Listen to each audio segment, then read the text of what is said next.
Good morning, everyone.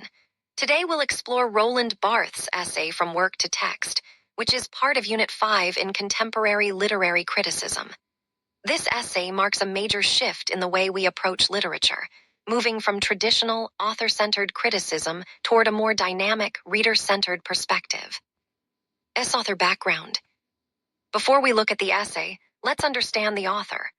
Roland Barthes was a French theorist and critic who lived from 1915 to 1980. He began as a structuralist, analyzing culture and literature as systems of signs, but later became a key figure in poststructuralism. His famous works include Mythologies, SZ, and The Death of the Author. In From Work to Text, he develops these ideas further and redefines literature itself. Introduction to the S. Now, what is this essay about? Published in 1971, From Work to Text introduces the distinction between two concepts, the work and the text. The work refers to the traditional book or piece of art, something fixed, stable, and controlled by the author. The text, on the other hand, is not a fixed object but a process, dynamic, open, and created in collaboration with the reader. This is the heart of Barthes' argument. Work versus text, overview. To put it simply, the work is an object you can hold, like a printed book. It assumes one fixed meaning. The text is something alive, unstable, and plural. Its meaning shifts depending on the reader's interpretation. This marks a radical break from traditional literary criticism. Proposition 1. Method. Barthes presents his argument through 7 propositions. The first proposition is method.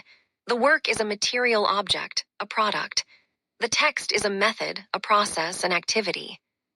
When we read as a work, we treat literature as something finished. But when we read as a text, we engage in an ongoing production of meaning.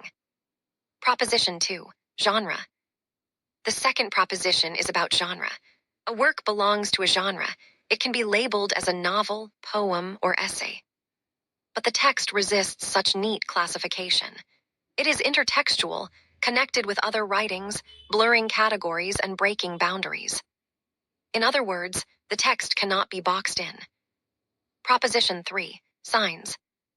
The third proposition is about signs. A work is supposed to deliver a fixed message from the author to the reader. But a text is a playground of signs. It allows multiple interpretations, layers, and ambiguities. Instead of one stable meaning, we encounter a network of possibilities. Proposition 4 and 5, plurality and filiation. The fourth and fifth propositions deal with plurality and filiation. Plurality, a work is singular. It pretends to have one closed meaning. But a text is plural. It remains open to endless readings. Filiation, a work is tied to its author. It begins and ends with the writer's intention. A text, however, is freed from its origin. It belongs not to the author but to the language and to the readers who interpret it. Proposition 6. Reading. Next, reading. A work is passively consumed. Readers simply absorb what the author has written. But the text must be performed. The reader becomes a co-creator of meaning, actively shaping interpretation. So the text is never finished until the reader completes it. Proposition 7. Pleasure. The seventh proposition is pleasure. Barthes distinguishes between two experiences. The work provides pleasure, simple enjoyment, entertainment. The text gives jouissance, a deeper, more transformative delight, intellectual and sensual at once. Reading a text is therefore not passive, but liberating. Key concepts. All these propositions are linked to Barthes' bigger theories. Death of the author, meaning is not fixed by the writer. Intertextuality, every text is connected to others. Semiotics, signs are unstable and playfully generate meaning. Poststructuralism, interpretation is never final, always multiple. These ideas revolutionized how we read and interpret literature. Slide 12, significance. To conclude, From Work to Text is significant because it shifts focus from the authority of the author to the freedom of the reader. It challenges the idea of literature as a finished product and instead sees it as a living, participatory process.